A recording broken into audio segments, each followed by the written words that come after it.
Honestly, it's just so fucking tilting just like watching people they're just like standing around and just like fucking pressing random ass buttons with like no fucking intention. Like, come on, man. Like, what are you doing? You could do so much better. Y'all could do so much better.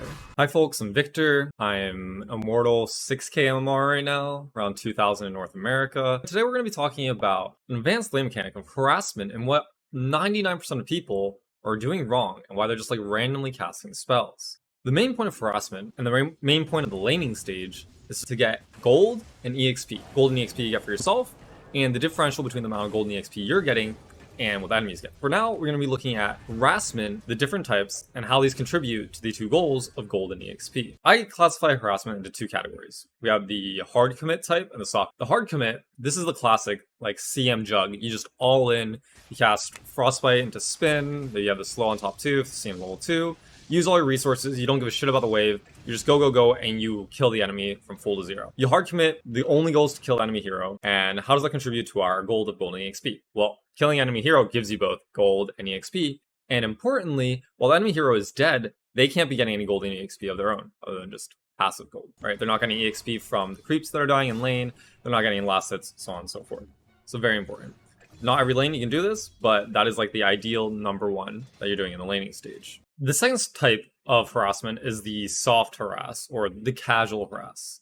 The primary goal here is to just lower their HP. This could be anything from Disruptor Q, Skywrath Q, Silencer with his glaives. Usually it's pretty high damage and low CC spells, and usually at a pretty affordable mana cost, where you're just casting spells and trying to lower the enemy team's HP.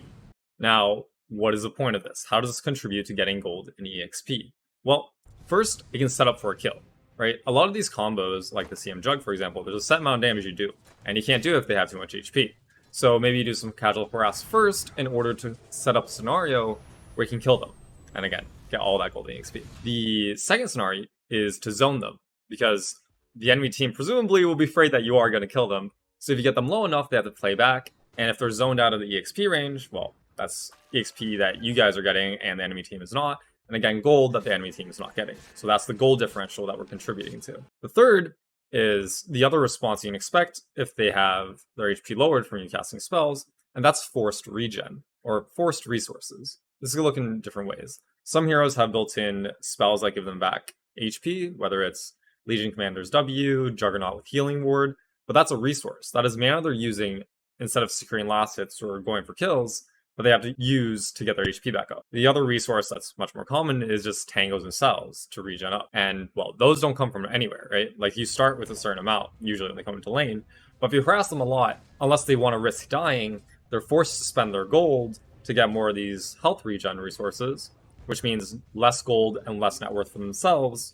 And again, there, we're contributing to that gold differential, which is oh so important during the laning stage. Next, I want to talk about is physical right-click harass, or just trading. Often, if you have better stats than the enemy, you should just trade. You don't have to worry about it. Just auto-attack because you have better damage, HP, whatever.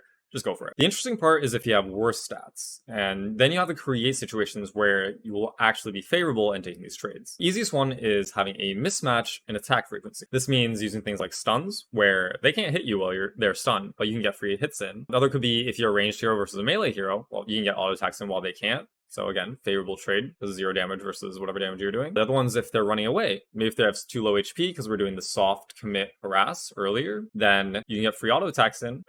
Yeah, win-win. Quick note here. If you get in a situation where they will be running away from you, then you take advantage of this by having slows. So anything from Orb of Venom to a hero that has built-in slows, because these slows can let you get an extra auto attack or two in which case having that one extra auto attack is super worth the gold of like an Orb of Venom, compared to the little bit extra damage you'd be getting if you bought some stat items instead. The second and very important way to turn unfavorable stat trades into favorable ones is by using creeps.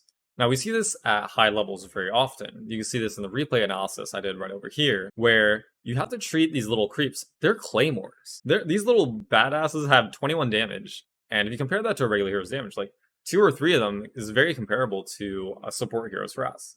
So if you position yourself in a way where when, for example, the enemy team is pulling aggro, then you can easily take trades because they can't afford to right-click you. Because if they try to right-click you, well, the equation now has gone from, okay, just hero A's attack damage to hero B plus 2 or 3 creeps, which are doing 20 damage each. So it's basically as if you have a double damage rune. And obviously, if you have double damage rune, you want to be taking these trades, right? Now, these are a lot of short little tips. If you want to see all this in action, I stream over on Twitch at twitch.tv/VKTRgaming. If you want to see me doing a replay analysis where I look at this type of lane harassment and really focusing down on the laning stage, well, you can check out this video here, where I break down Aloha Dance playing Mirana position 4.